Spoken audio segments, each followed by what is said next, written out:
Hey everybody, welcome to another edition of Straight Talk here on The Voice, 8:30 a.m. WEEU and online at weeu.com. It's Nick Lawrence. You know, of course, we do this every week with great guests. I'm so excited about today's show because we have a special treat in store for you, something different than what I've ever talked about here on the show. And our special guest today is an internationally renowned animal trainer, and then she's a behavior expert. She consults with zoos, lectures at universities, and travels the world teaching animal training workshops.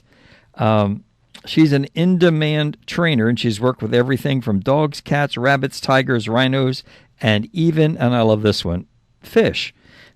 She's an adjunct instructor at Texas A&M University, and she's produced 7 DVDs, authored 2 books, and is published in 9 languages. Our special guest today, talking about how to train your pet or anything or anyone, is Barbara Heidenreich. Barbara, welcome to the show.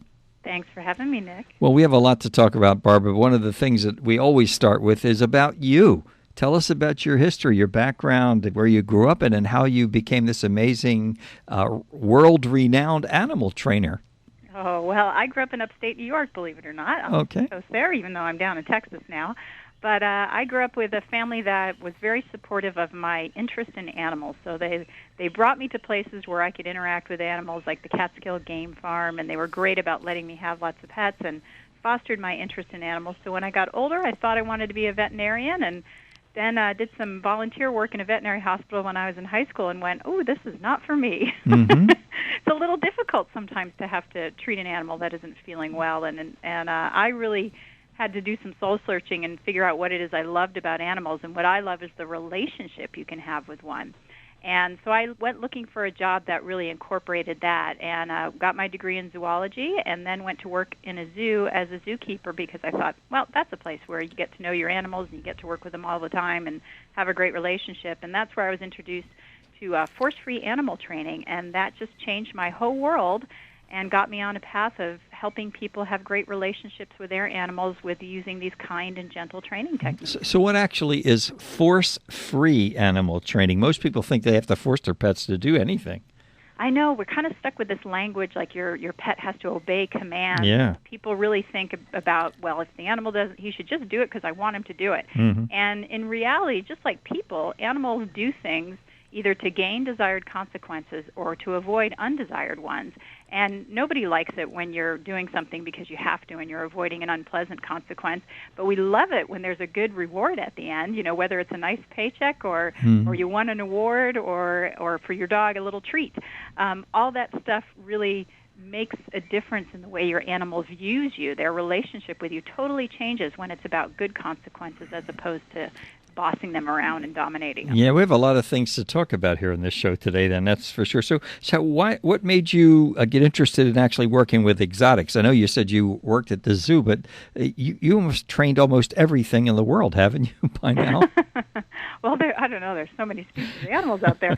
But it is, I originally started out doing education programs where we worked with a lot of different species, and then I gravitated towards free-flighted bird shows. So I'm often quite well known for my work with birds, especially parrots. But then as an animal training consultant, what sort of gradually started happening is I would be brought in to a zoo to work with a bird issue, and the next thing you know, it's like, oh, can you help us with the giant river otters? And, oh, we've got the Saki monkey over here that's given us issues. And so it gradually just started incorporating more and more species. And the cool thing is what I teach, the science of behavior analysis, really applies to all living organisms, not just a specific species. So it really applies across all species. Did you have any natural reticence or fear about working with animals? I mean, if you're working at a zoo with animals, I mean, you never know what they're going to do. We consider them, quote, wild animals. Yeah, well, when we're working with zoo animals, most of them we're working from outside the enclosure, so we actually work with a protective barrier. There's some species we can certainly go in with, and we do. But I think it's good to have a healthy fear. Okay.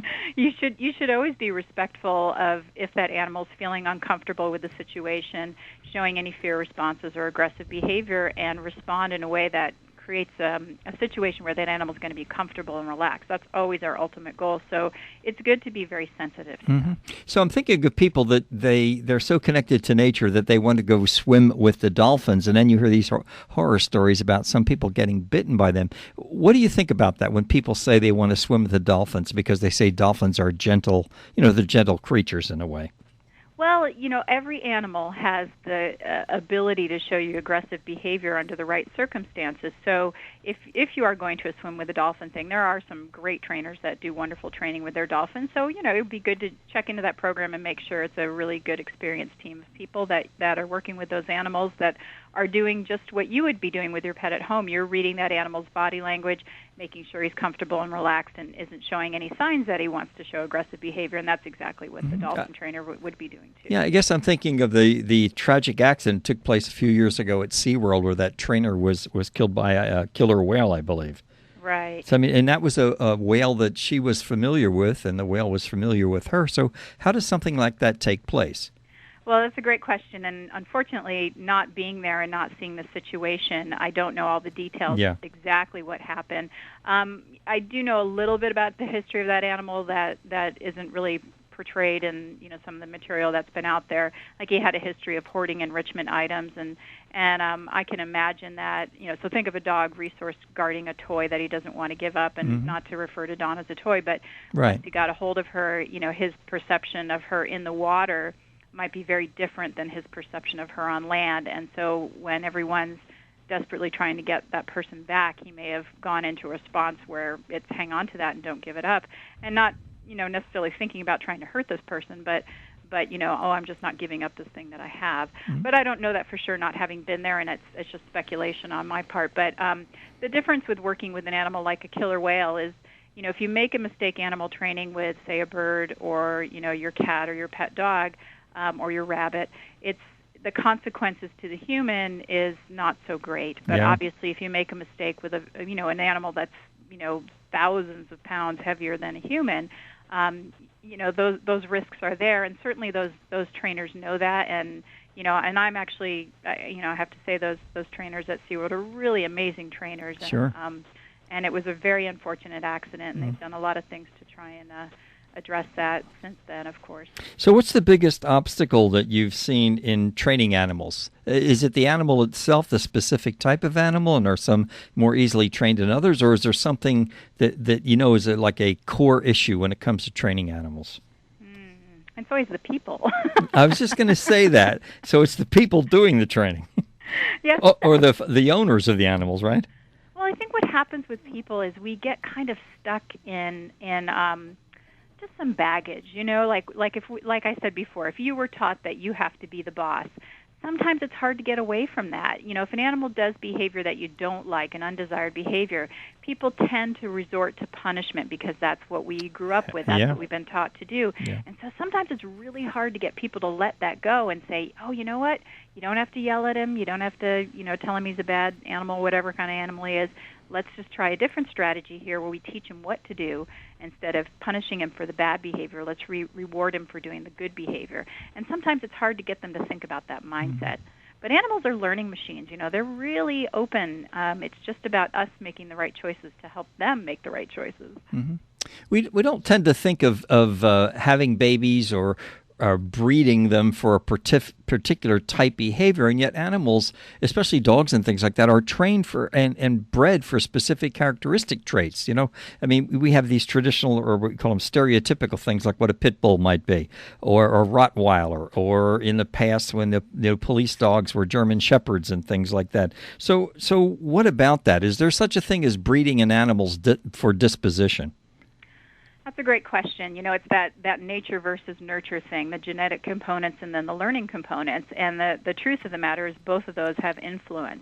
So there are behaviors that we often think of as, that's just bred into the animal. It's hardwired. You can't change that. Yeah. But the truth is we see that even those behaviors are modifiable to an extent.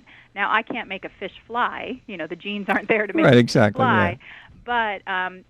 But it doesn't mean that, I can't get a fish to do certain behaviors that may be different than what it would normally do under a certain circumstance. So you gave the example of the pit bull that, may be bred to have this super strong biting power and grip, but I could also teach a pit bull that it's important to use a very gentle mouthing activity when you're mouthing a human. So you can teach those things to an animal, but are certain animals bred for disposition? I mean, can you breed an animal to have a gentle disposition, or is it by the nature of that particular breed whether they're more aggressive or not?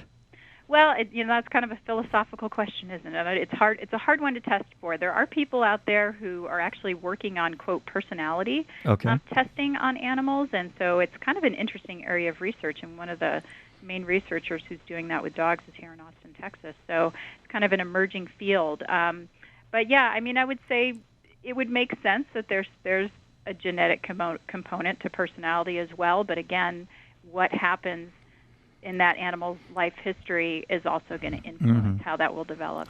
We have about 2 minutes till we take our first break, Barbara. So do animals have feelings? I mean, that's always been debatable. And the other, you mentioned earlier about, maybe with the whale, it perceived that it was somebody was taking away its toy in a sense. So do they think, and do they have feelings in a sense the way we ascribe to humans?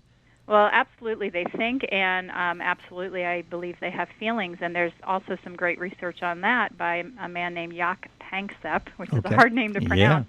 But he has a great book called Effective Neuroscience, which talks about the parts of the brain where emotion, sort of originated, evolutionarily speaking, and how it compares to the human brain. And we have really good data that they experience certain emotions. Not that we see it anecdotally, but now we've got some scientific data. Well, I think it was a study not too long ago where it showed, I saw it online, I guess, about whether or not animals plan or plot or think things out in that regard. If the pet's thinking, okay, if I do this, she'll do that, meaning like the owner or whatever. Do they think like that? Do they plot or do they plan? Well, they certainly get if-then consequences. If I do this, this will happen. They definitely get that because that's how we basically train them. We teach them, if you do this, this consequence will happen. The whole, plotting and planning how far out, that varies with different species. So there's different studies that have shown some animals are capable of sort of that forethought, and some of them are not showing evidence of that. So it really depends on the species. Barbara, this is such fascinating conversation. Our audience is listening. So tell everybody how they can find more about you. Tell them about your website. You bet. My website is called Barbara's Fat with 2 F's, barbarasfat.com, and it stands for barbarasforcefreeanimaltraining.com. And they'll see a little button. If they've seen me on the radio, they can click there and get some free resources. Folks, this is great stuff. I can't wait to get back with our guests again. That website is Barbara's. Let me spell that. Just like the name Barbara with an S on the end. Then F again as Frank and F-N-A-A-T. Barbara's FFAT.com. Check it out because it's very cool stuff. I can't wait to get back with our guest. Now you're listening to Straight Talk here on The Voice, 8:30 a.m. WEEU, and of course online at WEEU.com. And, the show will be posted on our website at WEEU.com. All you'll need to do is scroll down the homepage until you get to the section entitled Straight Talk. You'll be able to open this. It's in an MP3 format. You can download it to your iPod and tell your friends about this because this is great stuff. We're going to take a quick break. We'll be back after these messages. You're listening to Straight Talk here on The Voice, 8:30 a.m. WEEU and online at WEEU.com. Hey everybody, welcome back to Straight Talk here on The Voice, 8:30 a.m. WEEU. It's Nick Lawrence. We do this every week about this time, and I try to bring you the very best in different types of topics and authors and guests and subjects that you can, as they say, sink your teeth in and to enjoy. I always like to think of it as information, education, motivation, but it also has to be entertainment as well. And today is no exception to that. On the line with me is Barbara Heidenreich, and she is a world-renowned animal trainer and behavior expert, and she's here to help us. She says she can help train anything from rabbits to rhinos, including your kids and your spouse. We'll have to get to that one, Barbara, at some time here later on in the show. Does it make a difference how we talk to our pets? Does yelling work? And what about like saying no to them? Everybody uses these kinds of things, and I wonder what you think about that. Yeah, it's a great question. Again, when we're talking about using words like no or don't do that or stop it, bad dog, whatever animal you're talking to there, we're trying to be punishing. We're trying to use an aversive to get the animal to stop doing something we don't want. And my problem with that is that you're associating an undesired thing with you who's trying to have a great relationship with this animal. You may not be effective using your aversive to get the animal to stop. You might have to escalate and be even a harder punisher in order to get the animal to stop. And you might not even get resolution of the behavior. A much better approach, in my opinion, is to really focus on teaching that animal what you want it to do instead. And a nice example I use with my dog is when he was a puppy, and instead of punishing him for putting his paws up on the counter, instead I taught him, you know what, if you put your little butt on this carpet square right here, you're going to get lots of treats. Okay. So here we are 7 years later, and anytime I'm in the kitchen, he immediately goes and sits down on that carpet square because there's a good chance he might get a treat. Mm-hmm. So, Barbara, treats are not spoiling your pet. I mean, people, people think in terms of that with kids. If you just constantly reward them with treats, that you're in a sense spoiling them. That is that the same with animals or not? No, in my opinion, if you want good behavior to continue to happen, you need to reinforce it. And actually, it's not even just my opinion. That's kind of a law of nature. This is how positive reinforcement works. If you want behaviors to happen over and over again, you should reinforce them. If you stop reinforcing them, they go away. Mm-hmm. And it's happening all the time, whether you're aware of it or not. It's kind of like gravity. So if you have an awareness of it, oh, my animal just did something I really like, I should reinforce that. Now, it doesn't always have to be a food treat. We know certainly with some of our pets, they really like touch. Some of them do like it when we talk to them in a pleasant voice.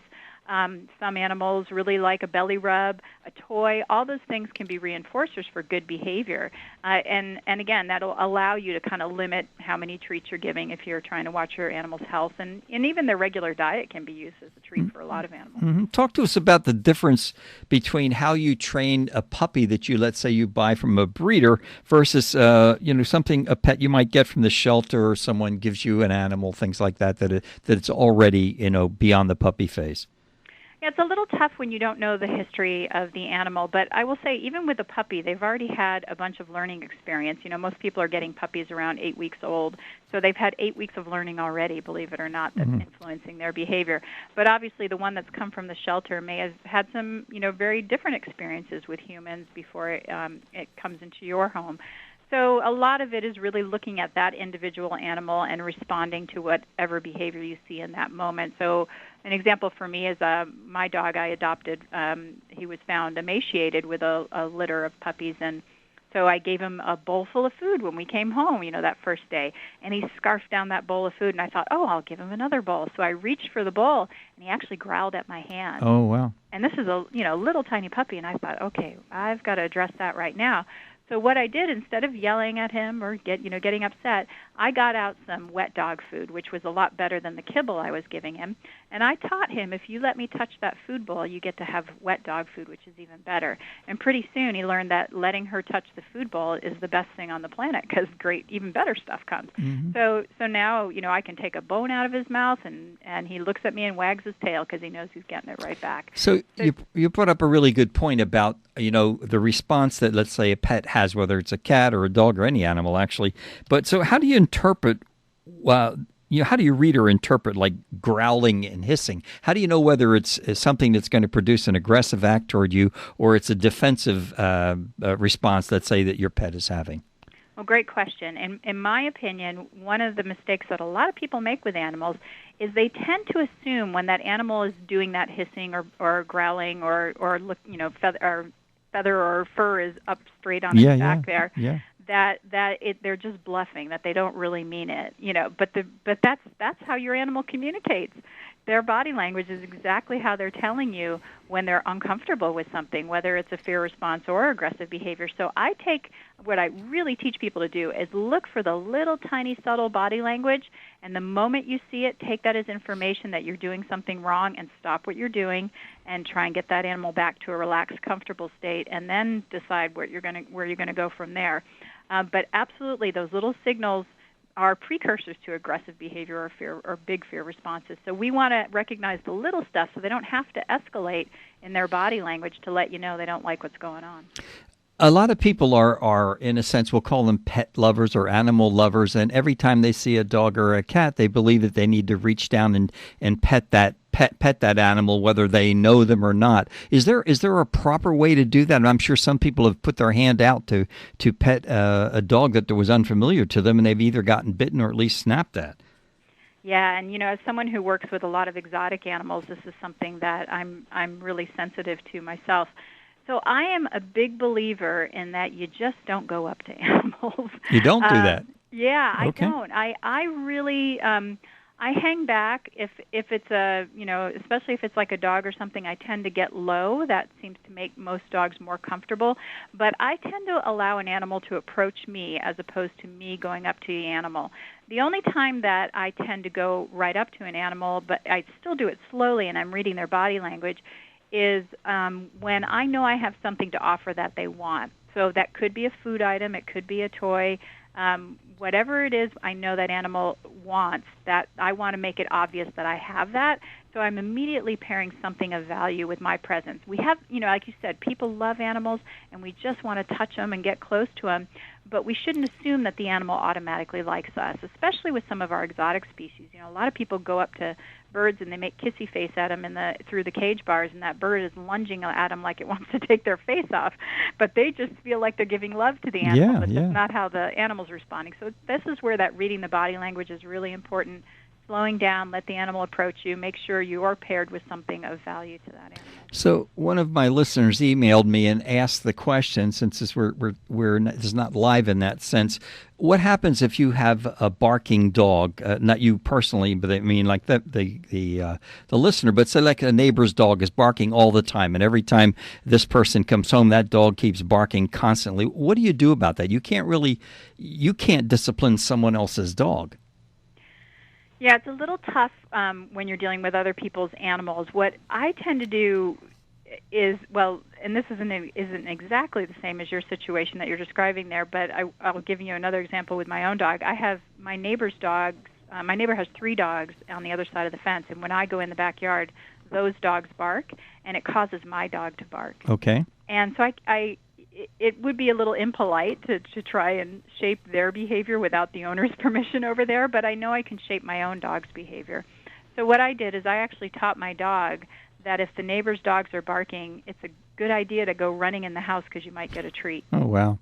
Yeah, so that's what he learned. So that instead of barking like crazy at those dogs, which he was doing in the beginning, he learned that if the neighbor's dogs bark, good things happen in the house. Mm-hmm. So you said initially, I think one of my first questions when we first started the interview was what was the greatest obstacle, and you said people.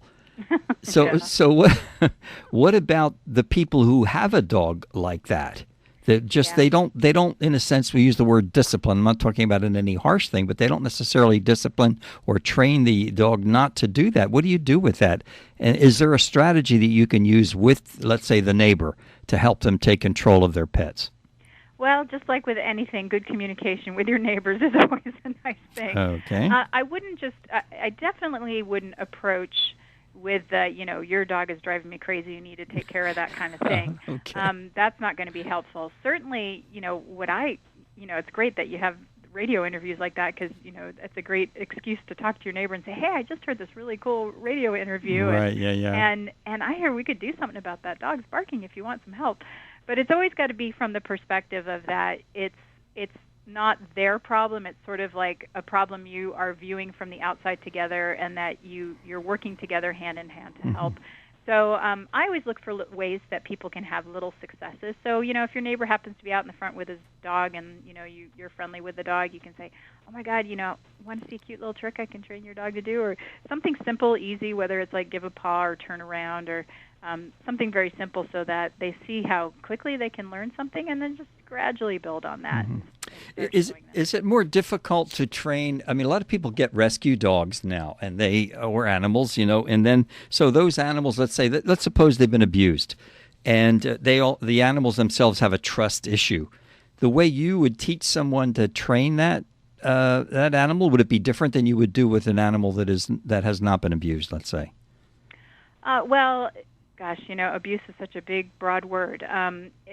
Basically you have to look at how that animal is responding to people in that moment. So there might be animals that just, have a general fear response to people. And as mentioned before, just even when I'm introducing myself to a new animal, especially with an animal with a fear response, your goal is never to trigger that fear response if you can. So that might mean starting from really far away and seeing if that animal's body language is calm and relaxed. And then what I do, especially with dogs, is you can pitch really nice special treats in the direction of the dog, and you don't have to get close to the animal, and he'll still get that really nice good stuff. And I would use really high value reinforcers, so like, even going to the store and getting deli meat or something like that. That's really good stuff. And then again, I might work towards, if that dog happens to take steps forward and it has nice calm body language, I would pitch another treat.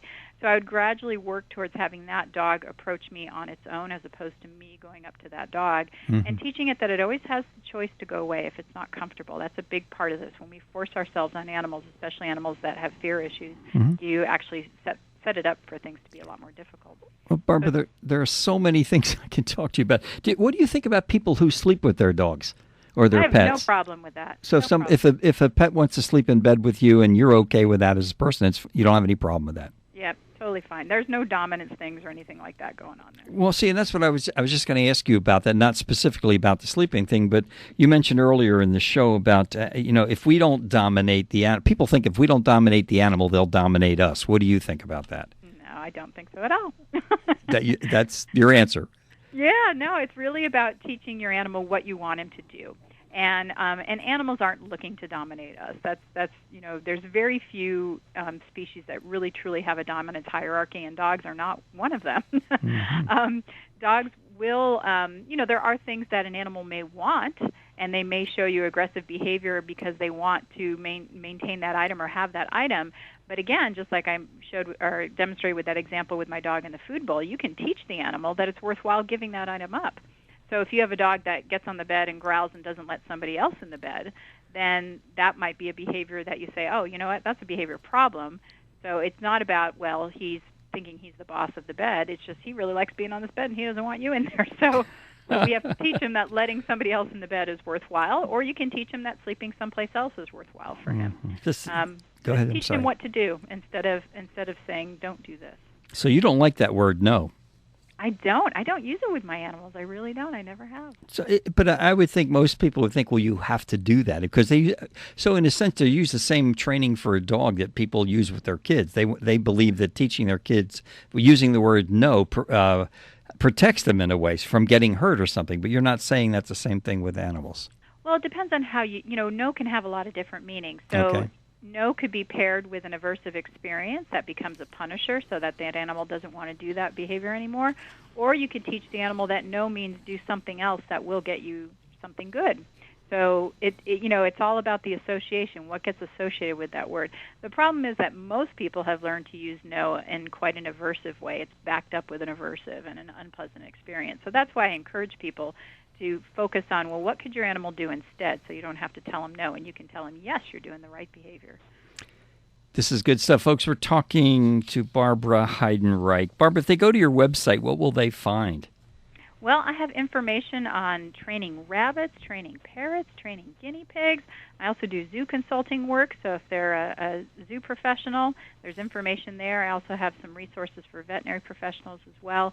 And they'll get good information on how to train animals using this force-free animal training technology. And it's barbarasfat with 2Fs.com. Yeah, so, I mean, I'm not sure, because I'm at a different one of your websites, but is there something where people can ask you a question that you'll respond to in some way or not?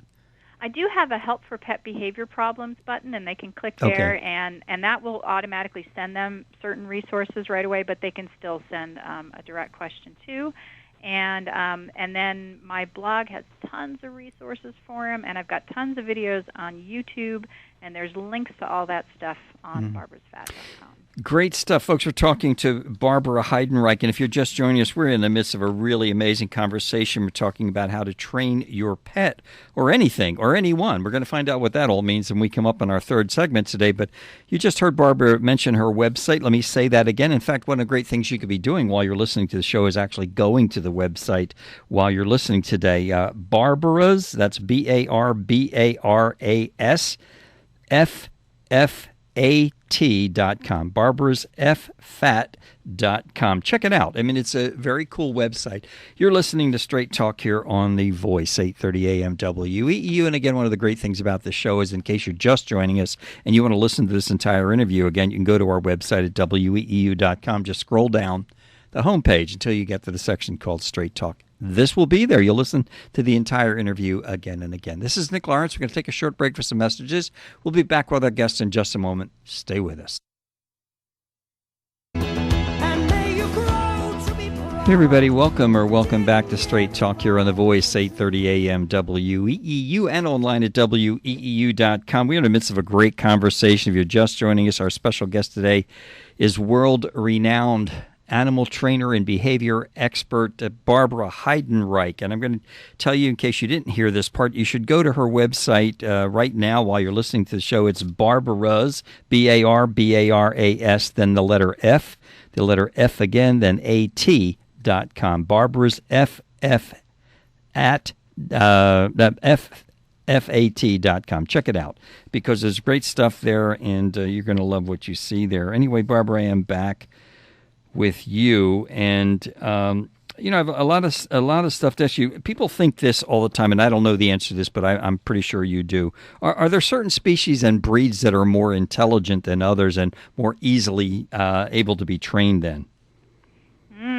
That's such a deep question. Well, people love to talk about certain breeds of that dog is, you know, they're just dumb, or that breed, no, these are really intelligent. I mean, is there any data to support any of that stuff? Well, you know, there's a really great trainer named Bob Bailey who always said this, and I thought it was a great statement, that animals are as intelligent as they need to be for the job that they do in nature. Interesting. Right? So, yeah.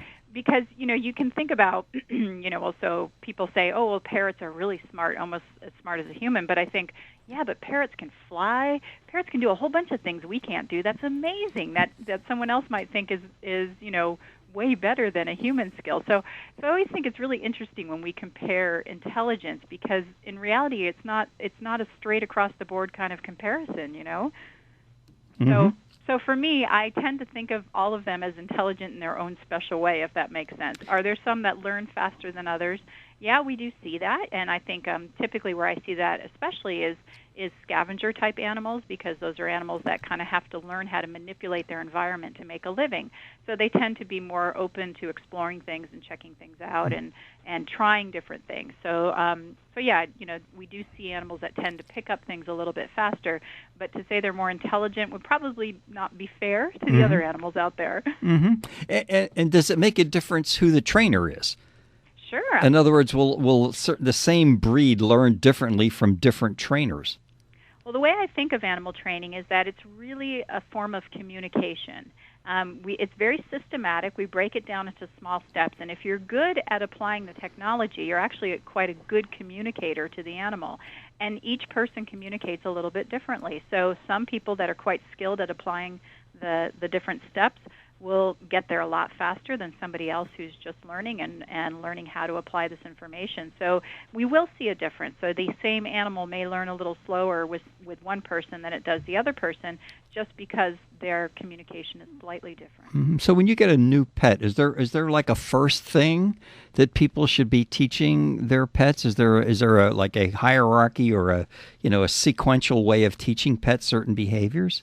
There's one behavior that I start with pretty much every animal I work with, whether it's a pet or a zoo animal, and that is, well, first I make sure I figure out what reinforcers they like, what kinds of things will they be willing to do behavior for, and then the behavior I train is called targeting. Okay. And when we ask an animal to target, we're basically asking them to orient a body part towards something. And typically, it's the body part that they explore the world with. So if it's a mammal that they're going to smell it, you know, they're going to sniff it, then typically we're asking them to target their nose towards something.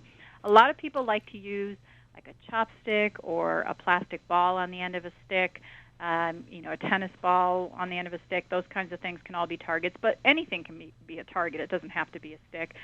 Sometimes we'll use our closed fist as a target, and it doesn't mean the animal has to make contact with it unless you want it to be that it does, or it can just orient towards it. And what's cool about this particular behavior is that once the animal learns to orient the body part towards it, you can actually use that target to get the animal to go where you want it to go. So if you've got an animal that you can't pick up, or it doesn't really want to come too close to you, you can use that target to move it wherever you want. And it also will help you train other behaviors, like, if it's a medical thing, maybe getting on a scale. If it's going into a crate because you need to, it's a feral cat, you got to get it to the veterinarian. If you're trying to teach your dog to walk by your side and not pull on the leash, targeting can actually be used to help teach your dog to walk calmly by your side. So it's a really important, versatile behavior. It's easy to train. Usually in one training session, like 5 minutes, you can train most animals to target. So one of the things that people always have difficulty with, especially when they get let's say a new puppy, is the training, potty training, for one of a better term. And you'll see people that will, if the dog has makes a mistake or has an accident, we'll say they push the dog's face into the excrement. What about that? Is that a valid way to train an animal not to, Not in my world. It's not a valid way. I didn't think it was, but I wanted you to get that out there, because I know the way you do things is just amazing. So what happens when people do that? That's a negative way of doing something, and does it teach the animal then not to to go in the house, we'll say? It's actually not a very effective way to teach that. The best way, so I'll tell you what's wrong with it first, and then I'll tell you a better way to train that behavior.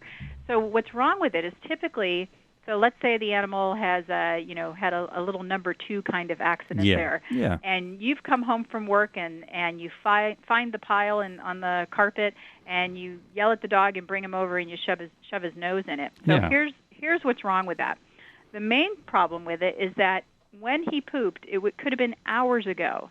And so the action is long past. And all the dog knows is that when you come home, you get really scary and you push his face and poop. He has no idea that action, that punishment, is related to him pooping in the house. So it actually doesn't teach him what behavior he's supposed to stop doing. All it does is teach him that you're pretty scary when you come home. But the better way to teach the animal to not do that behavior is to set up your environment so that he's successful. So especially if you've got a young dog, you can kind of start predicting when he needs to go, and your job is to monitor, really pay attention to his body language. As he's sniffing around looking for a place to go, you can see their tail position change when they're getting ready. And those are the moments that you get him outside right away and give him a little time to get reoriented and ready to do the business. And then when he does, give him lots of praise, lots of attention, lots of good, solid reinforcers for that. If you're not going to be able to monitor him, then put him in an area where it's okay if he had an accident. Maybe it's a smaller room like a bathroom with some newspaper down. And, of course, if he does have an accident, it's really important to really clean it up so that it doesn't smell and attract him to want to go in that area again. But a lot of it is more about managing the environment, paying attention to your dog's body language, thinking about schedules that'll make it likely that you can get the dog outside when he needs to go outside. And just like with children, I suppose, if a child does something wrong and you wait 4 hours to discipline that child, they lose the connection between what the discipline and the consequence, or the action and the consequence, I should say. So exactly, it's that if-then contingency, and if it's not together, then it doesn't help the person or the animal learn. Yeah. So Barbara, let's shift gears a little bit. I know you have a lot of experience with working with zoo animals. Can you tell us any stories or some specific things or techniques that you've had to use with zoo animals, let's say, that you don't use with a domesticated animal like our pets?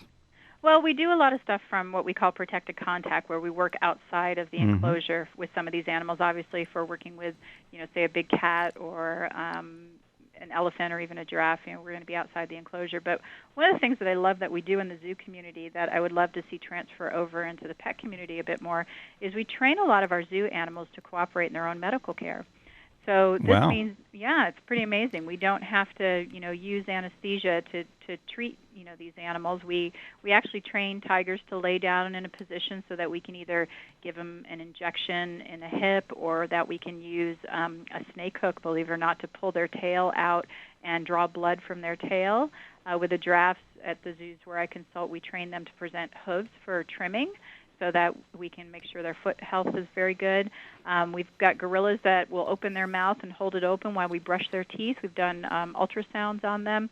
And, some of those are really high-end behaviors. We've even trained parrots to sit still for injections and blood draws without restraint. And that's, those are big, fancy behaviors that I don't expect pet owners to train. But I think it would be great if pet owners trained animals for things like nail trims or touching certain body parts or going into a travel container easily so it's not stressful just to go to the vet. And if it's a smaller animal that might be restrained, then you can train those animals to be comfortable with restraint so that we can reduce so much stress in those veterinary visits. And the vet does have work that they have to do, but the more fear we can take out of those veterinary exams, it's so much better for your animal. And it's totally doable. So we just got to get people excited about it and get the ball rolling. I mean, what a fascinating job that you have. What a fascinating career. I mean, so the greatest level of satisfaction you get from doing this comes from where? What part of your work do you get the most satisfaction from? Oh, gosh, there's so much of it that's really satisfying. I just love getting the word out there that we can get good behavior from animals by being kind and gentle, that we don't have to treat animals poorly in order to get them to be well-behaved, because the end result is you get to experience that cool relationship. I love the relationship I have with animals and by using this force-free technology, and I just so want other people to experience that. Mm-hmm. So I love it when people come to workshops or listen to a webinar or get a DVD and then send me an email and tell me their success or send me a link to a video on YouTube of their animal that's learned to do what they learned from the material. And that just, that's all the positive reinforcement in the world that I need right there. Yeah, that's great stuff. Now, we just have about 2 minutes till we have to say goodbye today, but any cute stories you can tell us about any animals you work with? Oh, well, my favorite is a very rare parrot in New Zealand called Sirocco the kakapo, who learned to mate with people's heads by accident. Okay. And he was ambushing people, trying to jump on their heads. If you want to see his video, look up Shagged by a Rare Parrot. He's pretty funny. But I got to go to New Zealand and teach him, instead of punishing him for mating with people's heads, we taught him to do something else, like targeting and standing on a stump, and trained him to mate with another object, too. So it all came out with a happy ending in the end, but it was a fun one to work on. So Shagged by a Rare Parrot is what you said? Yep. And you'd find that on YouTube or what? Yeah, if they just Google Shagged by a Rare Parrot, it'll come up as the first video. Oh, my gracious. What a life. What an interesting amount of the kind of work that you do. So tell everybody how they can find out more about you and about your website, what they'll find if they go there. Yeah, if they go to barbarasfat.com, which is Barbara's Fat with 2 F's, stands for Barbara's Force-Free Animal Training, they'll find out about upcoming animal training workshops that I'm doing. They'll find DVDs and books and video clips and webinar information that'll help them train their pets at home. And if they're a zoo professional, I've got information for them there as well, and same for veterinary professionals. So definitely barbarasfat.com. Well, we have really certainly been, fortunate to have you as a guest on our show. I know our audience is going to listen to this over and over again, and they'll certainly love to hear it again. So, Barbara, I thank you so much for being a special guest on my show. Thank you, Nick. All right, stay on the line. I'll be back with you, okay? Thank you. Folks, you got to check this all out. Barbara Heidenreich is her name. Her website, she mentioned barbarasfat.com, but then it's 2 F's.com. Check it out. You're going to love it. I want to thank all of you for listening in today. And if you like what you've heard here, you can always email me at greattalkradio@aol.com. And if you want me to respond, I certainly will do that. But greattalkradio@aol.com. If you have any special ideas you'd like me to do or get some guests on the show, certainly willing to do that too. Go to our website, WEEU.com. We'll put a link up there to Barbara's website for you. You'll be able to listen to this again and again. Thanks for being here, everybody. This is Nick Lawrence. I'll see you on the radio.